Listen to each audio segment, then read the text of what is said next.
Okay, good morning, Boker Tov. It should be a good morning. Please, God, we should hear Besoros Tovos for Klal Yisrael, for Am Yisrael. Our hostages should be home.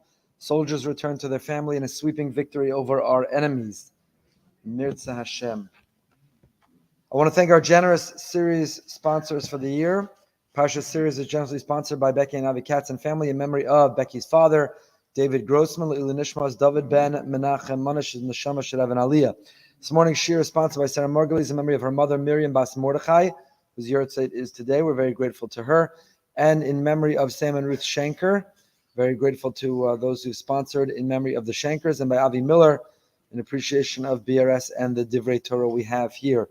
Mirza Hashem, next week is our annual fly-in. We go to New York for a few days, a whole chevra of guys to meet with Rosh Yeshiva, Rebbes, Tzadikim, Maskanim, which means that I won't be here on Tuesday. So we're going to do the Parsha shir Sunday night instead. Whoever can come, can come. 6:15 Sunday p.m. Coffee, decaf. We'll have decaf available. Sunday, 6:15 p.m. If you're in the Parsha WhatsApp group, we'll remind you there. We have the privilege of reading Parsha Tzav, page 568 in the Article Stone Chumash. By Daber Shem Moshe Lemor, God spoke to Moshe. Tzav es Aaron ve'es banav Lemor, command Aaron and his sons. Zos Torah Sa'olah, this is the law of the Korban Olah, the elevation offering. Hiya Olah Mogdal Mizbeach. This is the elevation offering that stays on the flame on the altar, Kol Halayla, all night, Ad HaBoker, until the morning. Ve'esh HaMizbeach tu kadbo, and the fire, the flame of the altar should be a flame, should burn on it consistently. The simple understanding of this pasuk is it's referring to the Korban Olah. The Korban Olah, we have different types of korbanos. Some were eaten, some were consumed entirely on the altar. The Korban Olah was all gavoa, was consumed entirely on the altar by Hashem. But I want to share with you an incredible HaChaim HaKadosh. HaChaim ben Atar. It's a very long HaChaim. We won't read the whole thing inside. But I want to share with you because it's very much relevant. It feels very much relatable. And it feels very much what we are going through in our time. We can relate to. In the HaChaim HaKadosh on this pasuk, Perik Vav Pasuk Beis, on this pasuk, Zos Torah Sa'olah, this is the law. This is the Torah of the Olah. Says the following: B'derech remez tirmos kol Parsha agolos ha'achron. Says on a level of a remez, on the level of a hint and allusion, you can see this whole Parsha, this introduction and this law of the Korban Olah is referring to the Golos Achron. It's referring to our present and final exile. Shanu bo lenachamenu me'itzvo nafshenu. In this paragraph, this pasuk, this section of the Torah that is giving us encouragement, Zos Torah Sa'olah, this is the law, the Torah, this is our Masorah, our tradition, and our law of the Olah, is trying to comfort us, Lenachamenu. It's giving us Nachama, Me'itzvo Nafshenu, from the depressing condition our soul finds itself in. Kikol Ish Yisrael Me'ana Hinachim Nafsho Biros Orach HaGolos. Because every soul, every Jew, when we think about for one moment, we reflect on how long this galus had lasted. We refuse to be comforted when we see this exile as interminable. We're in need of comfort. Nira lamidom el Mitzrayim, because how does it compare to the other galios? How does it compare to the other exiles that we experienced? Galus Mitzrayim, he says, was 400 years. Bavel, 70 years. L'shneim yachad, tes ayin shana v'hein hayom. And today, the HaChaim HaKadosh is writing couple hundred years ago, and he says already in his time, Haya elef tafresh ayin beis ma'ayachel od. The time of the HaChaim HaKadosh, this galus of Edom, the galus of Christendom, this galus that we still find ourselves in, is 1,672 years. That was then. Now we're over 1,900 years. V'lo galus levad ela inay ma'umos kikmi goyim amlacha b'nei Yisrael ya'avodu.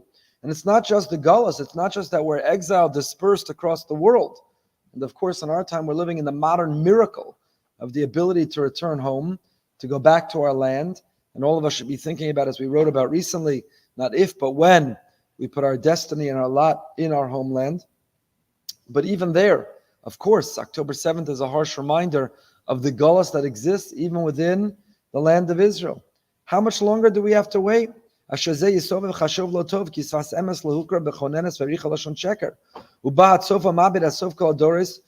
person is looking and longing until the end of all generations, so Kadosh Baruch Hu is trying to encourage us. How did he do it? Through our leaders. And who are our leaders? Aaron, the Kohen, and his children. How is he encouraging us? That this is the law of the Ola. Zos lamaid kol aliyah she'en kamo Ola. The word Zos is an exclusion, that there is no other Ola like it. V'chazor perish mihi Zos. So what's the Zos?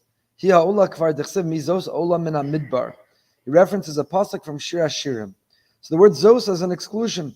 The people that be aware that there will not be an aliyah, an Ola, an ascent comparable to the one mentioned in this pasuk, which is us.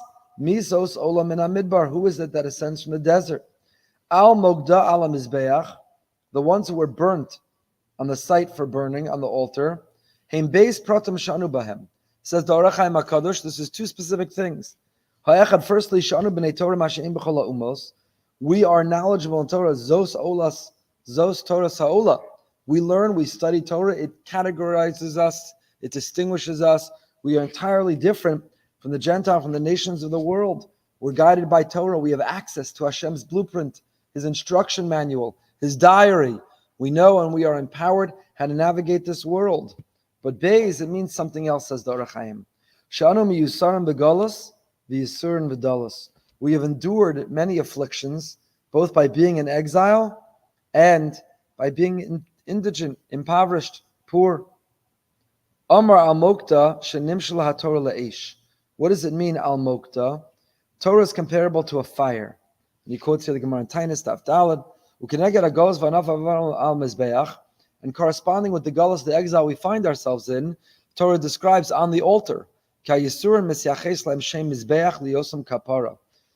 Yisurin, the terrible tragedy and calamity and crisis and suffering and catastrophes that the Jewish people go through, that is similar to on the Mizbeach. On the Mizbeach, our afflictions, our sacrifices on the altar. And we see this in the language of our Chachamim. And how long will we have this? So how does the pasuk continue? Zos Torah Sa'ola. This is the law of those who are Ola, the Jewish people who rise up because we learn Torah. Hi ha'ola al mokta ala mizbeach, in the exile, the sacrifices on the altar of history, the martyrs, the kedoshim, the Jewish people, and the suffering. But how long will it go? Kol halayla, all night. Shuzman hagalash hanim shel halayla, shomer ma milayla.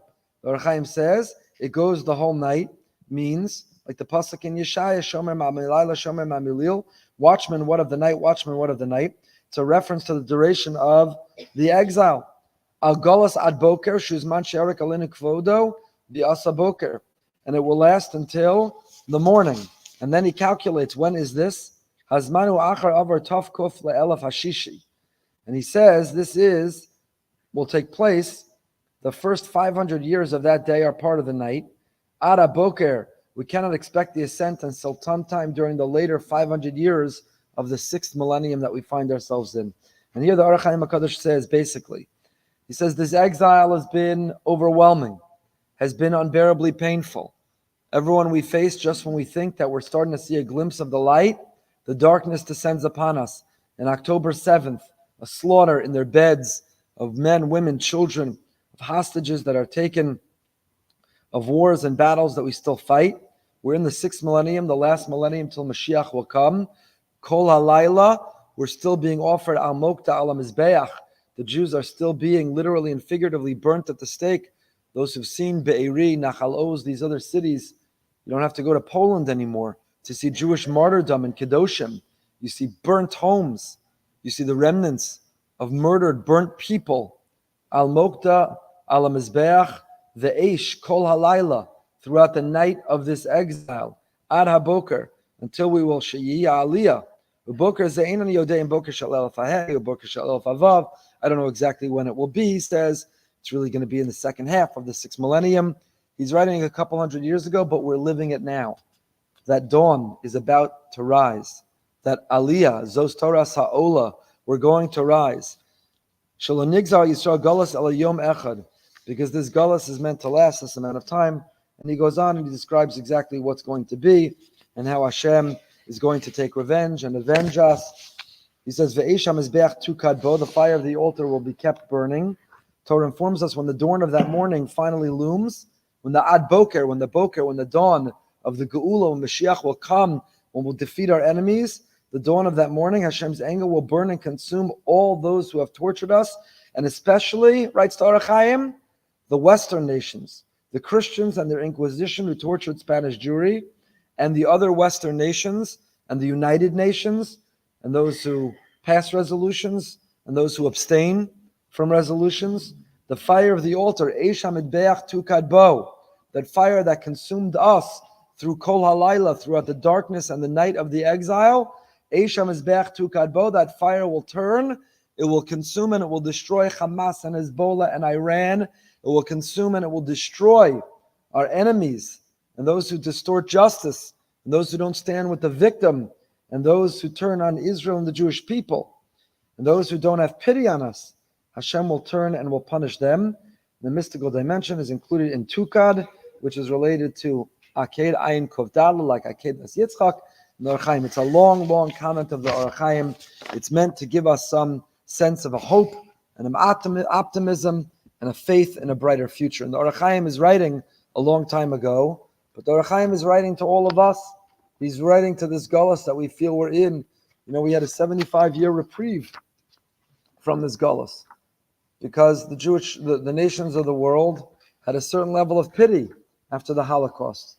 But it's returned. The anti-Semitism that's raging around the world, the double standard, the duplicitousness, the abandonment of the Jewish people, it's all returned, and this isn't something new. We shouldn't be reacting to it incredulously, like we don't understand where is this anti-Semitism coming from, and how could they behave this way? It's exactly the opposite. Namely, this has been our 2,000-year history, and we had a little break, we had a little reprieve, and it's back to the way it's always been. We're back to that period we thought we had the Boker, the Eschalta de Geula, and we do, and we're grateful for it in many ways, which we don't take for granted. But even within that Eschalta de Geula, what feels like the beginning of the Boker, we saw the light before the dawn, but the Laila, we're back in the night. The HaChaim lived 1696 to 1743, Livorno, Italy, and subsequently he was buried in Yerushalayim.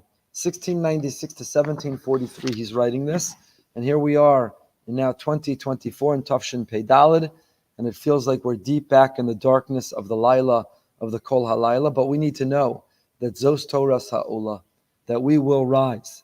We will rise, and when we do, then Eish HaMizbeach tukad bo, the light of that fire will turn on them, the very people who carried out and practiced these injustices against us, it will turn on them. So the HaChaim is writing 250 years ago, but he's writing for us today because unfortunately and tragically, this is the Jewish story, this is the Jewish condition, and this continues. Okay, the Torah here is talking about the halacha of taking out the trash, the Trumas Hadeshin. We've spoken about this many times before. I lost the cover of my microphone. Okay, wherever it is. Sorry. Under the left foot. Oh, there it is. Okay, thank you. He's writing about the Trumas Hadeshin, the taking out of the garbage. We've discussed this at length in the past, so we won't elaborate. But the idea of taking out the holy garbage is a holy mission. He put on special and holy clothing. And that's what the Lavos Eish. I got the new volume. Thank you, Rav Druck, for sending it on Vayikra. And here the Lavos Eish says the following. Rav Druck in his new sefer. Rashi quotes to Pashadas Begadav, Ein zu chova el derech eretz. The Kohen who takes out the ash, the trash of the previous korban, before the new day, before the new avoda, and we talked about, the trash is an unusual way of taking out trash. You didn't just take the garbage right to the curb. First they put it next to the mizbeach and then removed it. Why? Because before you could offer the sacrifice of today, you have to pause and remember the sacrifice of yesterday. Before you could think about your trials and your travails and your tribulations, before you think about the sacrifices you're asked to make, we pause and we remember and we think about the sacrifices of all those who came before. It sits next to the Mizbeach. We're not the first, same as the HaChaim HaKadosh. We're not the first to experience a Kol HaLayla, the darkness of an exile that lasts through the night. We remember. Says Rashi, Ein zuchov ve'ela derech eretz. The idea that the Kohen changes his clothing to take out the trash, the ash, is not an obligation. It's basic derech eretz. The big day kahuna, the clothing of the Kohen, the chavar l'sefaris, this glorious clothing, the uniform the Kohen's going to wear, he shouldn't soil it. He shouldn't get it dirty by taking the ash out in it. Because you cook, then you change your outfit to serve, to eat. So that's why the Kohen wore inferior clothing. It might get dirty taking the garbage out, and then change back for the avoda. Says Rav Druck. Torah tells us when the Kohen brings the olah, after he takes out the ash, he changes his clothing. And Rashi tells us why. Not an obligation. Basic derech eretz. Rashi adds a mashal based on the Gemara Yuma Chav Gimel. Tana de Beber Shema begadol shabisham keder l'rabo yuzay kos l'rabo. V'tama davar shelo roi sha'eved yagish l'adon kos bodol l'vash begadol she'itamu bi shelo kedera. And the Gemara Chazal gave this mashal, this parable. When you cook, why do people wear an apron? Because when they cook, they get dirty. So if you're going to get dirty when you cook, don't wear that same thing when it's time to serve. Ayimzog bahen l'rabo. Sheta'asanu nislach l'bishol kedera. Afkan l'inyan otzas adeshin. Similarly here. Ein kavod amel chasharis b'mashiris acher. After clothing's going to get dirty, don't wear it. However, pasuk zeton biurav says Rav Druck, we really have to dive into this a little bit further. In kol mataras hachalfas habegadim kidei lishma nikyon. If the whole reason the Kohen's changing his clothing is in order to keep them clean, madua Torah matzav rayanos ketz l'shamers nikyon begadim. L'chari royal tzava she'asal avad mikdash in begadim l'chlachem. Why are we making a suggestion? Ufasharis begadav lavash begadim achirim. Don't want your clothing to get dirty for when you're going to bring the karbanos. So change out of your clothing while you're taking out the garbage. Why give us suggestions? Why give a strategy? Why not just give a rule? You can't serve, don't do the avoda in soiled, dirty clothing. And then doesn't take such a super genius to realize if you can't serve in dirty clothing, don't get your clothing dirty. So, why not give us the command? Moreover, Rashi says, should take out the garbage in inferior clothing. Why does the clothing that one takes the garbage out need to be pchusim, inferior? Why can't he wear equal clothing? You'll have your equal clothing designated for taking out the ash, the garbage, equal clothing that's clean for doing the avoda. Why can't the clothing be equal? You'll have many pair of the same clothing. Why does it have to be pchusamehem? It has to be inferior to take the ash out. So Zakter of Druck, Lavos Eish, Kedei Levar Zos Yesh Lahaktim. In order to understand this, we have to understand the Gemara in Shabbos. Gemara in Shabbos, Tafkuf Yotes tells us the following. Mashal Shabegadam Shabishim Kedei L'Rabo, Ayimzog Bem Kos L'Rabo. Gemara there explains the Amoraim would prepare for Shabbos. And the Gemara tells us, Rav Anan Levish Gunda, Tana Be'Rishmo Begadam Shabishim Kedei L'Rabo, Ayimzog Bem Kos L'Rabo. Rav Anan Yemak Bedlilvash Begadam Schorrim Be'erev Shabbos, Vayamatim Zos B'Divrei Abraisa, Shabishem Kedei L'Rabo. He had special clothing to prepare cook for Shabbos, black clothing. Ayidei Kachu Lovish Begadam Schorrim Be'erev Shabbos, Kasher Begadam Mislachachim, Be'ez Hachnos of the Shabbos, Hamalka B'Schuz Zeh Begadam Anikim Nishmorim L'Shabbos. He saved his clean clothing for Shabbos to honor the Shabbos, and he wore specifically dirty clothing to prepare for Shabbos. The Gemara tells us this. Rabbi Chanina would be Mesatef Begadim Naim. He would adorn himself with beautiful clothing and go through a long list of the great rabbis and how they prepared. So why do you need a gunda l'kavod Shabbos? Because if he didn't have it, his clothing would get dirty. Nimtzen kein she'en levishat zegunda shravan doma l'charichas harosh shasur of safra melicha shibuta aidei rava. The other practices of the great rabbis, they prepared the fish, they cut the vegetables, they made the chicken soup, they mopped the floor. He wore dirty clothing. One was preparing for Shabbos, and one was not getting Shabbos clothing dirty. How could you compare the two? So says Rav Druck, the comparison. You can understand the following. The whole idea of the Gunda was Hanhaga Kavod Shabbos. Just like cutting off the head of the fish, just like shopping, just like mopping the floor is all covered Shabbos, preserving clean clothing for Shabbos, making sure you go to the dry cleaner, getting ready and thinking about Shabbos on Erev Shabbos, shining your shoes, all of that is also covered Shabbos. So similarly here, Gam as tzivoy haTorah b'inyan Trumas hadeshen, eina iser leslach lechem bigdei kuna. Ikar inyan lahara she'ein ratzon hakohen she'izlach lu bigdei avoda asher mashmesh b'hem. The whole idea is not that your bigdei kuna don't get dirty, it's that you have clean bigdei kuna to honor and elevate the avoda. So if it weren't inferior clothing that you wore, then you wouldn't be creating the contrast in order to honor and elevate the avoda in clean clothing.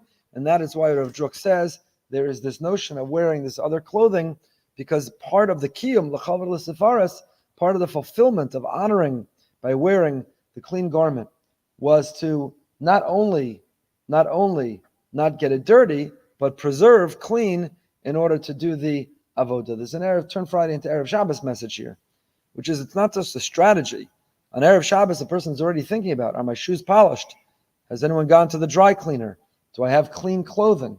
Not just I don't want to get it dirty on Erev Shabbos, what are we doing to preserve and protect and ensure that there's the most honorable clothing to honor Shabbos, which is, Shabbos is in time, but the Mikdash is in space. All of us are Kohanim Legabe Shabbos, like the Kohanim who serve in the Mikdash. Perek Vav, Pasuk Vav, turn the page.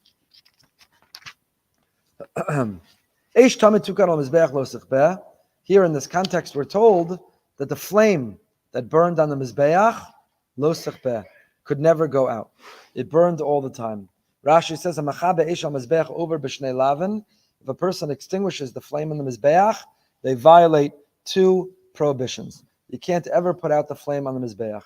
The Mishnah Navos teaches us that there were 10 miracles that happened in the Beis HaMikdash every day. 10 miracles. And one of them was, Lo kibu geshamim eish al atzei hama'aracha, that the fire that burned on the top of the altar, there was no canopy, there was no covering, there was no roof. And yet, even though it would rain, the fire was never extinguished. Fire was never extinguished. That's one of the miracles. In order to fulfill the pasuk, eish tamid tukar al mizbeach lo sichbeh, the fire continuously, consistently burned on the mizbeach. Now, wonders Rav Druck, we have to understand, why was this miracle done in such a way that the rain didn't extinguish the fire? Why didn't God make it that it never rained over the altar? Why was it a more overt miracle that it rained, and yet, how peculiar. There's fire and water. Water usually extinguishes fire, and here it was raining and the fire never went out. Why didn't God instead make a different miracle, less discernible, that it not rain over the Mizbeach? Not rain on the Mizbeach. Why did it have to rain there, but it didn't go out? Just make it not rain there. You know, in Florida, Montoya Circle, it could sometimes be raining on one side of the circle and sunny on the other side of the circle. You're driving, and you go from your windshield wipers being on to your sunglasses being on, because Hashem has it that it could rain in a distinct, special, in one place, in one backyard, on one house, over one pool. So why didn't Hashem make it that it never rained on the Mizbeach? Why did he have to make it? The miracle was it rained, but the fire never went out. And the answers. It's a powerful message.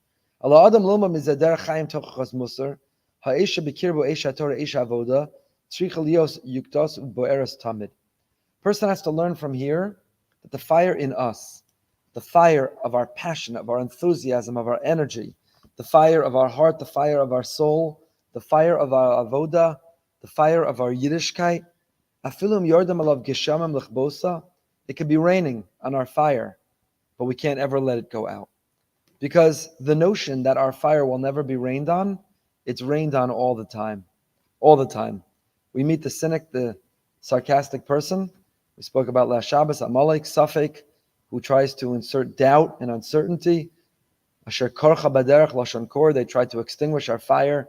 There are people that put out our fire. There are life circumstances that put out our fire. There are disappointments that try to rain on our fire. There are all kinds of things that rain on our fire. And the answer is not to live and hope that our fire will burn, will be excited, will be enthused, will be energized, and it will never run into any obstacles. That's unrealistic. It's going to rain on our fire, but our fire has to be so strong, the fuel has to burn so great that the fire has to never go out nonetheless. Zen Nisayon Gadol Ad L'Ma'od, writes Rav Druck. Because what happens? You're on fire, you're going to the Parsha Shir, and then it rains on your fire. It rains on your fire. Person got stuck in traffic, got a flat tire, God forbid. You didn't make it. So it rains on your fire. You've got a string of making it to minyan. You're working hard on yourself in whatever area. And then it feels like lo rotzim es haTorah sheli. All of a sudden, you're on fire, and God forbid a person gets a bad cold, person gets sick, person is struggling to recover from Purim. And they think, Hashem doesn't, hypothetically, Hashem doesn't want my Torah. He doesn't want my minyan attendance. He doesn't want my chesed volunteering. He doesn't want my health and wellness that I've taken upon myself. It's raining. It's raining on my fire. There are so many obstacles and so many impediments. So many things trying to put out my fire. We have to learn from Eisha Mizbeach to Kadba Lo Sechbeh. The miracle wasn't that rain didn't fall. Rain fell, nonetheless, but the fire didn't go out. That's how we have to respond and we have to feel. Every time we run into a wall, every time we hit an impediment or an obstacle, and it's trying to stop us, we made a commitment. I'm going to take on the Daf Yomi, the Amud Shvui, Shnayim Mikra, Nach Yomi. I'm going to take on the Shir. I'm going to take on the Ches. I'm going to take on the Tilim. I'm going to take on Lashon Hara. I'm going to take on being patient. I'm going to take on whatever it is we're going to work on. And then we run into that wall. It's raining on our parade. It's raining on our fire. Just like in the Mishkan, just like in the Mikdash, the fire has to be so strong, it never goes out. It can never be extinguished. Not that there's no fire, unrealistic, but the fire can never go out. I've shared many times, we're learning and finishing soon, Mesilas Yesharim, the Ramchal, in his parak on Zrizos, the Ramchal in his parak on alacrity and zeal and enthusiasm says, there are two types of alacrity, two types of enthusiasm and zeal. You need it at the beginning of a project. You want to clean your garage. You want to start cleaning for Pesach. You want to take on a new limud, a new learning. You want to take on a responsibility. At the very beginning of whatever pledge or promise we're doing, you need that zeal, that enthusiasm, that burst of energy. You need zrizas, alacrity, and excitement, and ambition, and drive. And then the Ramchal writes, everybody thinks that's the only time that you need it, and now you're off to the races. But inevitably and invariably, everybody and every project and every ambition, you're going to run into a wall. You're going to hit that ceiling. It's no longer going to feel fun. It's no longer fresh and new. It's no longer exciting. It's no longer internally rewarding. And you say, doesn't do it for me anymore. I don't really feel like it anymore. Everything's stacked against me. It's no longer easy. You're going to hit that wall. And then the Ramchal writes, that's when you need the second burst of Zrizos. Keep something in the tank, because you're going to need that second burst of Zrizos to run over or around or under, and sometimes even through that wall. You're going to have to run through that wall. That fire's got to burn so bright that even when it starts to rain, that rain can't put out that fire. That rain can't put out that fire. He elaborates much more. He has long essays in this new Sefer Lavos Eish, but we'll leave this insight right there. Rav Wolbe has another insight. Rav Wolbe says the following. Rav Wolbe in Ali Schorr Chelik Beis. Rav Wolbe is writing the following. A permanent fire has to be lit on the Mizbeach. It should not be extinguished. It can't ever go out. And he writes the following. This is in Ali Schorr Chelik Beis, page 594, Taf Kuf Tzadi Daled. It's long. The Chelik Sheni, Ali Schorr. A person who wants to draw close to Hashgacha Elyona, to God's divine providence, Lachyos imo lahavchin ba, to live with it, tzarich lios min hatznuim. A person has to be tzanua, modest. What does it mean to be tznius? Cover up? Is tznius just about dress, collarbone and elbows and knees, and pants versus shorts? Men wear a shirt. Ki hashgacha tznuahi. If you want to draw close to God, you've got to be like God. And God is tzanua. What does it mean that Hashem is tzanua? What does it mean for God to be modest? Kodesh Baruch Hu nikra uman mutzna. Naim b'zeh b'sefer hachinach mitzvahs kuf lamed beis.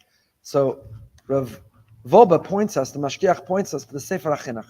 Sefer HaChinuch in Mitzvah 132, Kuf Lamed Beis, writes the following: Lios Eisha al Mizbeach b'chol yom tamid, shenamar Eish tamid tukar al Mizbeach lo sichbeh. Our pasuk, this mitzvah. There's a mitzvah. It's mitzvah number 132 in the 6th in Taryag. Mitzvah 132 is that the fire burns on the altar and never goes out. Uba perish al tamid klamar lahasim eitzim b'boker ubein arbayim. How do you ensure that the fire never goes out? You have to keep adding wood. So wood is added in the morning and wood is added in the afternoon. Now this is very peculiar. Why? Because on the one hand, the chinuch is now trying to reconcile. On the one hand, this is a heavenly fire. This is a divine fire. God lights this fire, God sustains this fire, God ignites the fire, and God makes sure the fire never goes out. And yet, man is instructed, man is enjoined. You've got to go to the stockpile of wood and keep adding it to the Mizbeach. So if it's a divine fire, if it's heavenly fire, if it's a fire from above, why do we have to go through the motions, the exercise of adding to the fire? And listen to what the Sefer HaChinuch writes. Mitzvah Kuf Lamed Beis. Mishor Sheh Mitzvah, the reason for this mitzvah, Yadu Adavar Beinenu Ve'etzel Kochacham Nisim Gedolam Ashiasa El Bnei Adam Betuva Gadol Yolam Yasa Derech Seiser. Because when God does miracles, you know how He does them? In a hidden fashion. In a hidden fashion. God always tries to embed and hide His miracles under the cloak and the guise of nature. He wants even His miracles to be able to be described or mistaken for just nature. It's natural. Gam came ben Iskris Yam so Shainis Mafursam Kosov Sham Vayolach Hashem Asayam Beruach Kadim Aza Kol Halayla Vayasam Asayam Lacharava Vayaku Amayim. Even when it came to the splitting of the sea, Kodesh Baruch Hu orchestrated the splitting of the sea in such a fashion that a person could mistakenly. I once read an article in the New York Times many years ago. Scientists conjectured that if the wind blew a certain velocity in a certain direction for a certain amount of time, it could split a sea. So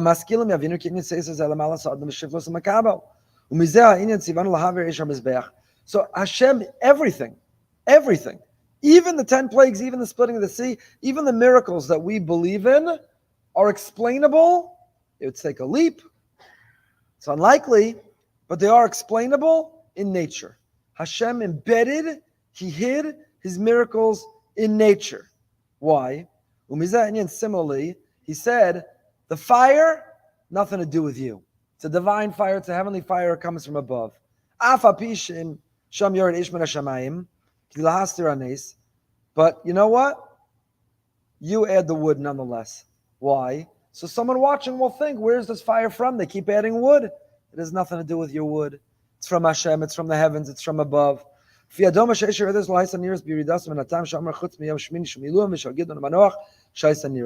here, that's all the Sefer HaChinuch. Ad kan the Sefer HaChinuch. The Chinuch writes that even the most awesome miracles performed by Hashem were done in a concealed manner. It looked like a manifestation of nature. A manifestation of nature. And similarly here, even though the fire descended from above, we added wood from below, because even when Hashem reveals Himself, He makes sure to hide behind the veil of nature. And Wolbe continues. And that's what he says when the Navi tells us, walk modestly with Hashem. He's not just telling us to conceal our good deeds rather than seek publicity. He's telling us to conceal our actions, follow in the footsteps of Hashem. To be at Sanua is not just about dress. To be at Sanua is to not need to post and publicize and status and share everything happening in our lives. Because Baruch Hu is a kel mestater. Kadosh Baruch Hu hides. Kadosh Baruch Hu conceals. And we're supposed to hide and we're supposed to conceal. Not every accomplishment, not every achievement, not every action, not every decision, not every feeling, not every emotion, not every experience. Not everything is meant to be posted and shared and streamed with the world. Kadosh Baruch Hu is a kel mastater. Even the miracles he does, he hides and embeds and conceals within nature. And for us to be atznei alecha similokecha, the concept of tznius is not just about dress, but it means also to be like Hashem. That's the pasuk in Mishlei. Pasuk in Mishlei says, "Vesnuam chachma," with modest comes wisdom. Rabbeinu Yonah kasav tznius goremes chachma lebaleh, ki midas chacham asher ba yichnos hachachamim. And the Rabbeinu Yonah writes, tznius is a virtue attributed to the wise. They hear and listen. They don't desire to reveal what lies in their hearts. Not everything has to be shared. This quality allows them to live a life, writes Rav Wolbe, of pnimius. B'zeh mitusav la'adam ma'amad chadash b'kirbo, ashir b'tochem v'shomer la'atzmo, v'zeu olamo shel tamei chacham. And this is the life of a tamei chacham. Tamei chacham is living a life of being tzanua. Of being tzanua. And this is what Rav Wolbe writes. Had Mordechai and Esther not written the Megillah in a manner that highlights the various milestones that occurred over that 12-year period, most people would have just thought that they were happenstance. Vashti happened to disobey Achashverosh. Esther happened to be chosen as the queen. Mordechai happened to overhear the plot of Bigtan and Teresh. It takes a wise person to connect the dots to see that picture. And we're living in a generation at a time, writes Rav Wolbe, where anything and everything is public. People boast and humble brag and share and publish and capture and stream everything that happens. But that's not godly. If you want to be close to and merit Hashgacha Elyona, Hashem's divine protection, it means to be like God. God is a kel mistater, God is hidden, and we have to be able to live in a world of pnimius, in a world where we do things for ourselves and experience things for ourselves and experience things without having to share them with the world. If we want chachma, there's snuim chachma. Through snuim comes chachma. All of this is our pasuk. This fire came from heaven, but Hashem says add wood, because I don't want anyone to know it's me. The miracle is mine, but I want a person to be able to explain it as coming from the wood. Because why? Concealed, modest, humble, hidden. And that is a message for us to think through everything that we do. Are we meeting that standard? Rav Chaim Shmuelevitz in his Sichos Musar also draws on the Sefer HaChinuch. In the Sichos Musar, he writes based on the Sefer HaChinuch to follow. Yish ladas, she'achoshech hamaster me'enei adam, tzkvod Hashem, va'teva ha'ma'ura b'dvar Hashem, af hem tachlis gedol lahem. Nature has a tachlis.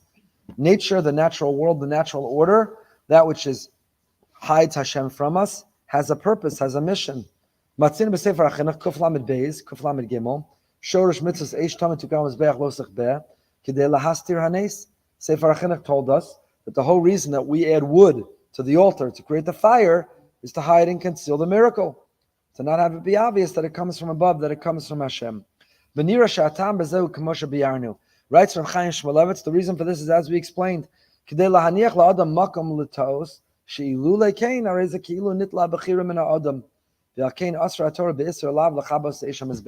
Why does Hashem want us to be able to explain it through nature? What would be the problem? What would be the problem? Chaim Shmuelevitz is trying to elaborate on the Sefer HaChinuch. And if we knew that the fire came from above, if we knew that Hashem lit it, ignited it, sustained it, and it was able to even stay lit despite the rain, what would be the problem? If we knew that Hashem split the sea and brought the 10 plagues, and we knew these were miracles, undeniably, what would be the problem? What would we be missing and lacking? What would be overturned? Bechira. We'd have no free will.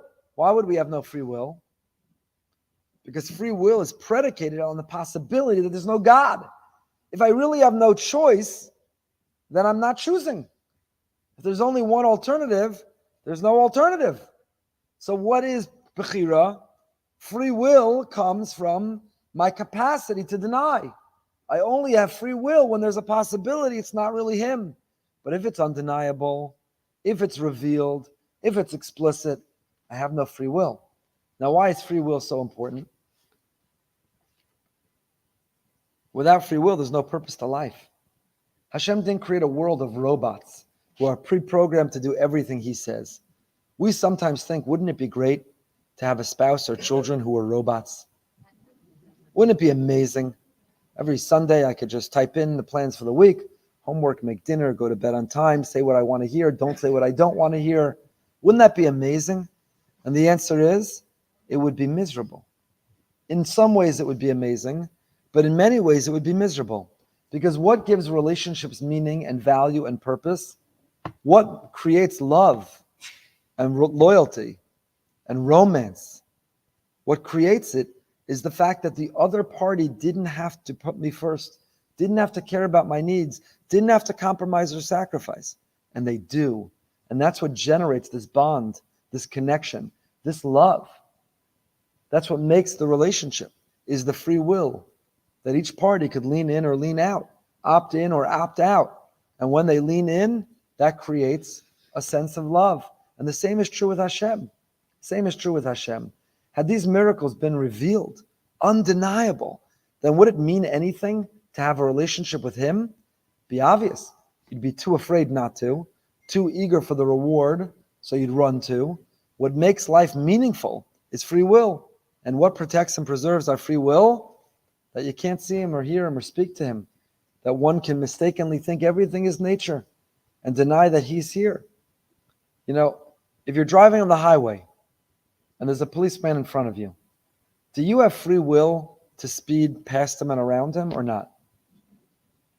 Now, technically, you could step on the gas pedal. Technically, you could speed around him. But I would argue you don't have free will in that moment. Why?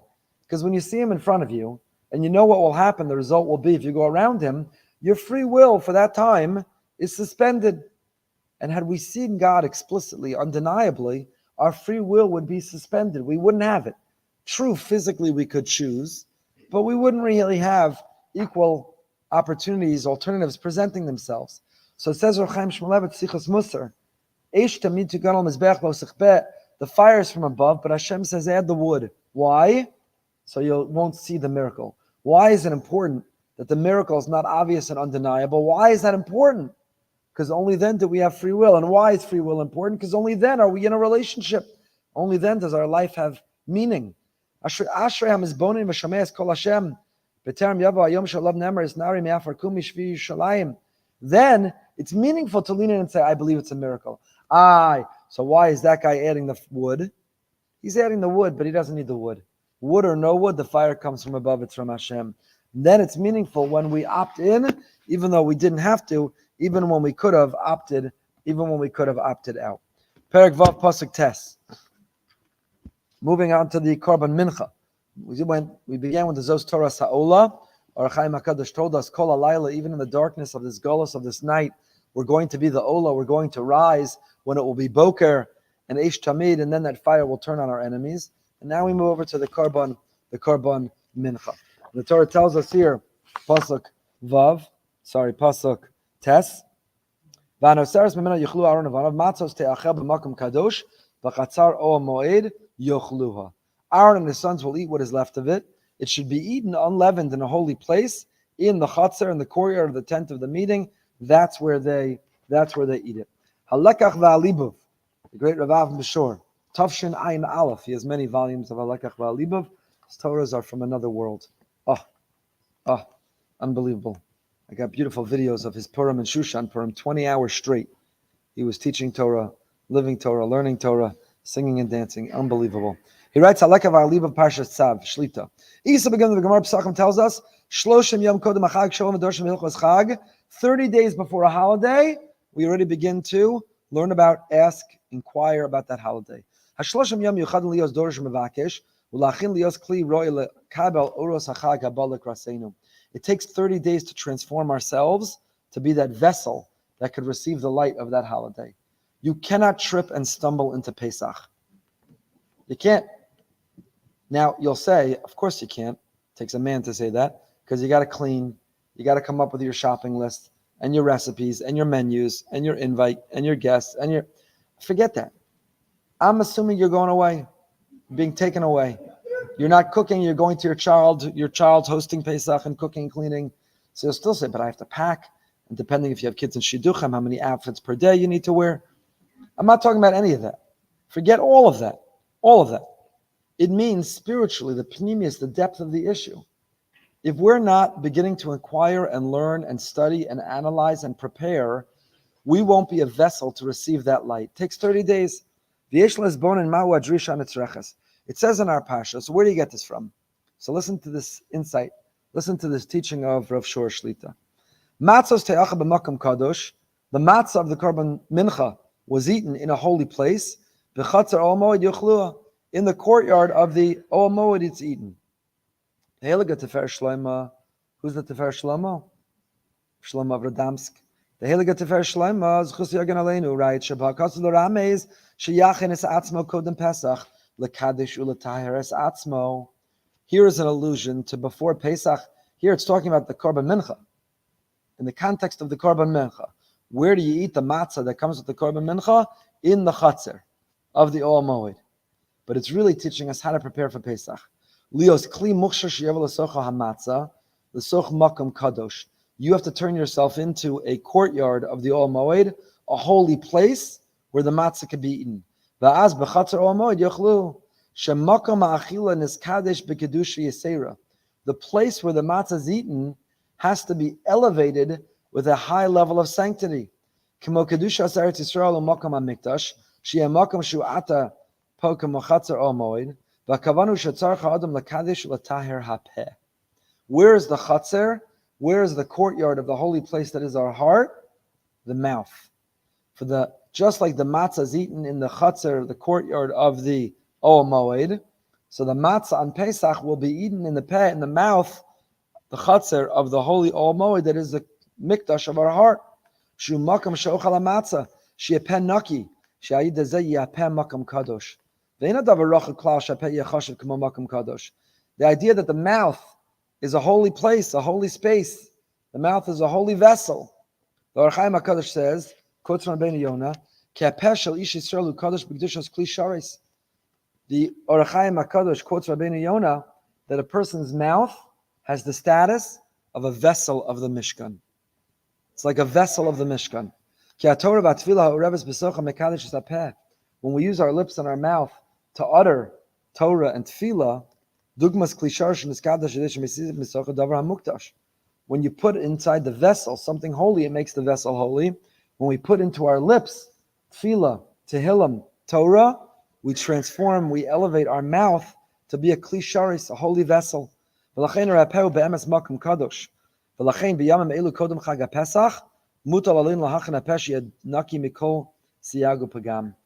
30 days, you know what the avodah, the work we're doing before Pesach, is to turn our mouth into a holy vessel. So that when it comes Pesach, we can eat the matzah in the chatzar of the Ol Moed, Makom Kadosh. Our mouth will be a holy place. So you can't spend these 30 days before Pesach gossiping, slandering, cursing, using profanity, wasting words. We're transforming our mouth with a higher level of self-awareness about our mouth. And why is it specifically before Pesach we're transforming? He has a long essay. We're barely scratching the surface or reading the whole thing. But I'll just tell you one more example of this. Because Bimei Pesach zochem latzeis mitumas Mitzrayim. Pesach and the days leading up to it, we're getting ready to rise and climb out of that impure place called Mitzrayim. And Paro, the Megala Amukos writes, Paro, the king of Egypt, the letters Paro are Pe-Ra. Paro used his mouth for horrible, abusive, verbally abusive decrees. Paro used his mouth to degrade. Paro used his mouth for profanity. Paro used his mouth for arrogance. Paro was the paradigm of Pe-Ra. And what are we going to do on Pesach? Pesach, the mouth that speaks. In Shibud Mitzrayim, in that Golos, in that exile, the slave can't speak freely. The slave has no freedom of speech. The slave can't speak in an elevated fashion. The slave can't speak at all. They're silenced. They're a slave. And we're going to go from Paro, the Pera, to celebrate Pesach, Pesach, the mouth that speaks. Pesach is Begematria Mechitza, Tzrichan Lachazek, HaChomos, HaMechitza, Shenas HaKadosh Baruch Hu, Saviv HaLashon. He has a long elaboration, as is Kedarka Bakodesh. But that's our mission and mandate. But the Divrei Torah about Pesach, Paro, Pera, they don't wait for Pesach. Don't wait for 30 days from now, less than 30 days from now. Don't wait for Erev Pesach to start scribbling your Divrei Torah for the Seder. When do we prepare? That's what this pasuk is saying. B'makom matzos te'achel, when it's ready to eat the matzah, b'makom kadosh, it has to be in a holy place, where the mouth, which is similar to b'chatzar ol moed yochlu, the chatzar of the ol moed. We are the ol moed. Bilvavi mikdash evneh. We are the ol moed. Where's the chatzar? The courtyard, the mouth. Makom kadosh, turn the mouth into a holy place before you could eat the matzah there. That's what we have to do to get ready. That's why he points out, Rabbanah Peshischa says, just like Mesadas HaKochavim, Hashem lines up all the stars. But when you look up at the sky, you say, really, he's organizing the stars? They look random. They look like they're everywhere. Nothing looks organized to me. But we have faith. Kadosh Baruch Hu is Mesadas HaKochavim. So too, the Heilige Rabbanah Peshischa says, similarly, all Masechtas and all the Agadatas and everything that's organized throughout Shas, it's divinely inspired where it is and its place.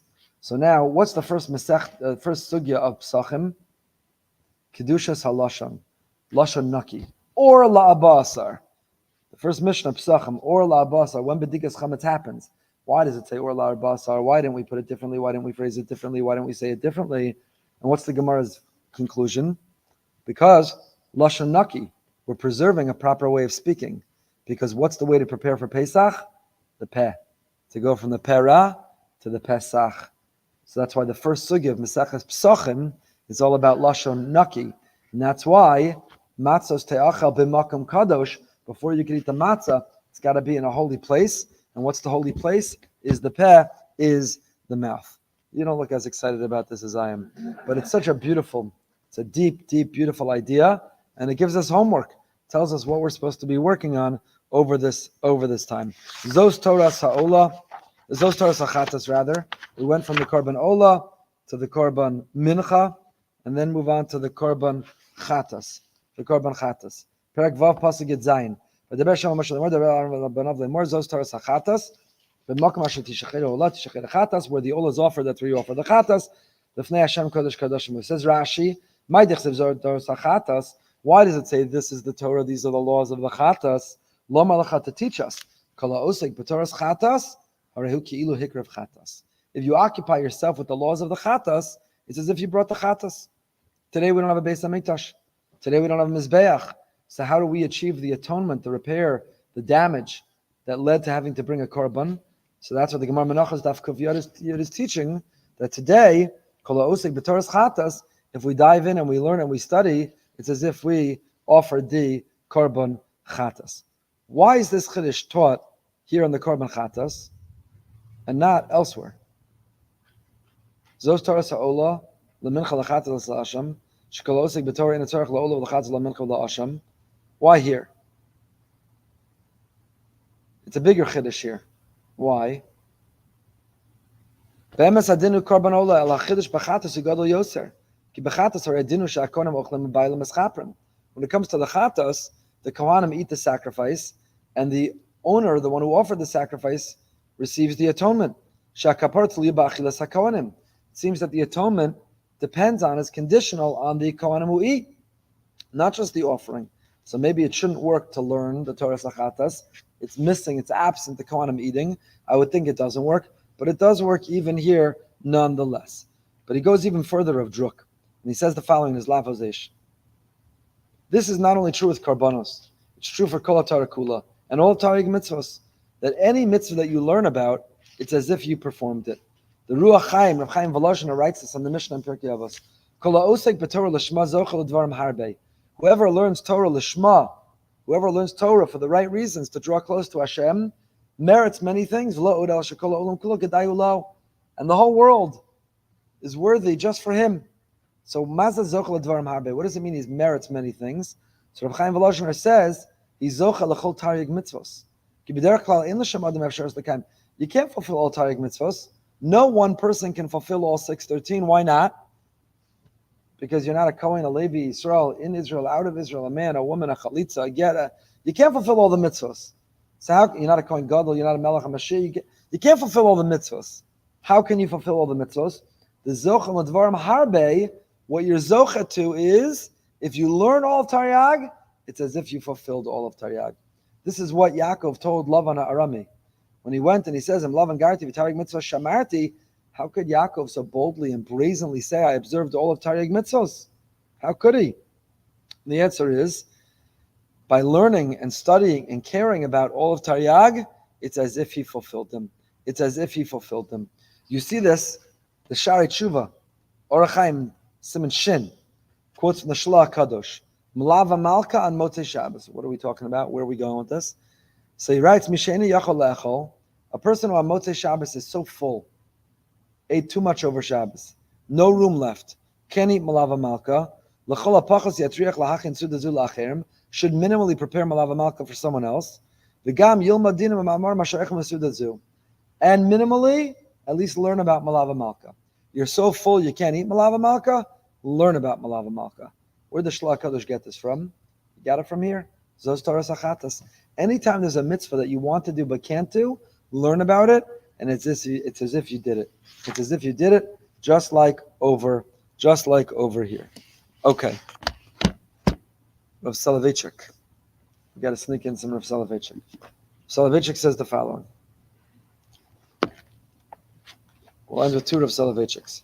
Vayikach Moshe as Adam vayitan al karnos hamizbeach paraches pasuk tezvav. Skip all the way to paraches. Pasuk tezvav, page 582. We're talking here about the consecration of the Kohanim. And the Kohanim were designated and elevated in their consecration.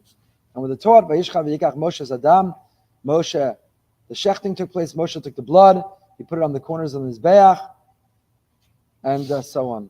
Says Rav Soloveitchik, Moshe took the blood, put it on the corners of the altar. There's an additional reason for reading Parshas Tzav before Pesach. Like Parshas Vayikra, Parshas Tzav contains many descriptions of sacrifices. Most of the time, the Torah describes sacrifices offered by individuals. Korban Pesach, as the first communal offering, represents a shift. It thus serves both as a herald of and a key to the redemption of the Jewish people. It emphasizes the sense of community among Klal Yisrael. There's only two positive commandments in the Torah that must be fulfilled on pain of kares. They are Korban Pesach and Bris Milah. We can understand the penalty for not observing the Bris Milah. Circumcision is the mark of identification of male Jews, sets them apart from all of the nations. But one might ask why the failure to offer the Korban Pesach carries such a severe penalty. Pesach Mitzrayim serves the identical function of Bris Milah through our history. It is more than a single positive commandment. It is the mark of our collective identity. We were slaves in Egypt, and many Jews didn't want to leave Egypt. Hashem commanded Moshe to tell each household to offer the Korban Pesach, the only korban that needs no altar. We were commanded to place the lamb's blood on the doorposts and lintels, an act akin to sprinkling the sacrificial blood in the corners of the altar. This act, which demonstrates complete obedience to God, is a sign of faith. According to Rashi, only 1/5 of the Jewish people left Egypt. Like the Korban Pesach, the journey required a leap of faith. Those who refused to offer the Korban Pesach showed contempt for Hashem's commandments, a lack of faith in Hashem. These severe transgressions required a severe punishment, kares. The korbanos are introduced in Parshas Vayikra and completed in Tzav, coinciding with Pesach, to emphasize this element of faith. Normally we read Tzav the same Shabbos as Shabbos HaGadol, right before Pesach. It's a leap year, so we're off. We still have a little while till Pesach, but that is the connection between the two. And we'll end at the end of the Parsha. Very end of the Parsha, Paraches Chosek Lamed Gimel. Here, Torah tells us, Mipesach o Moed, Lo Seitzu Shivas Yomim Ad Yom Alos Yimei Miluchem, and don't leave the entrance of the tent of meeting for 7 days until the day when your days of inauguration are completed. Kishivas Yomim Yimalayas Yadchem. You have to be inaugurated for a 7-day period. Don't leave the entrance of the tent of the meeting. Here we have the proper preparation, the Yemei Miluim. Before we press go, before we started all the activity and action of the Mishkan, there were days of inauguration, orientation. There was trial. Proper preparation is a necessary condition for any encounter with holiness. It says Rav Soloveitchik, Ein Kedusha, B'li Hachana. You cannot experience anything holy without preparing for it. For example, in the prelude to receiving the Torah, Moshe warned the nation, be ready for 3 days. Don't go near a woman. Similarly, Aaron had to submit to a 7-day preparation period prior to the dedication of the Mishkan. The Torah at the end of the Parsha as the Shiva Yemei Miluim. Before they could begin, 7 days of preparation. Every Kohen Gadol subsequently went through a similar sequester prior to Yom Kippur. Both involved an encounter with holiness. The prohibition of muksa is centered on the need for preparation. Among the prohibitions of muksa is food that was not prepared prior to Shabbos. One does not merit nor is worthy of celebrating Shabbos unless one prepares for it. The Rambam states that it's a mitzvah to wash one's face, hands, and feet in hot water of Shabbos due to honor Shabbos. One wraps himself in a talis and sits with his head covered, anxiously awaiting the reception of Shabbos as if you're going to greet a king. The mitzvah of Sfiras HaOmer is preparing to receive the Torah. One similarly counts the years before Shemitah and Yovel as preparation. Holiness does not arrive suddenly. It comes only by invitation, inherent in the act of preparation. So this, the Yemei Miluim, the end of the Parsha, the preparation that the Kohanim have to do before they can inaugurate the Mishkan, are a reminder to us that Ein Kedusha B'li Hachana. There is no holiness without preparation. So don't think you're going to encounter holiness and sanctity, whether it's Purim, the Yontif of Pesach, whether it's time with someone, whether it's davening. You can't run in. You can't stumble in. Person has to prepare. Ein Kedusha B'li Hachana. Person has to prepare and be mindful and get ready. Person has to put in. There's no Shabbos without Erev Shabbos. If you don't have an Erev Shabbos, if you're scrambling and running and using the last of your 18 minutes and tripping and stumbling into Shabbos, there's no holiness of Shabbos. There has to be. We spoke about this. The bells, the bells that were on the bottom of the me'il of the Kohen, B'tzeso, the Nishma Kolo, Bevo B'tzeso, and they were heard when he came into the Kodesh. When you're going into Kodesh, we have to ring a bell within ourselves to wake ourselves up, to prepare, to get ready. There's no such thing as Shabbos without first experiencing an Erev Shabbos. Ein Kedusha B'li Hachana. There's no holiness without preparation. Mr. Hashem, we should hear Besoros Tovos today. Have a good day.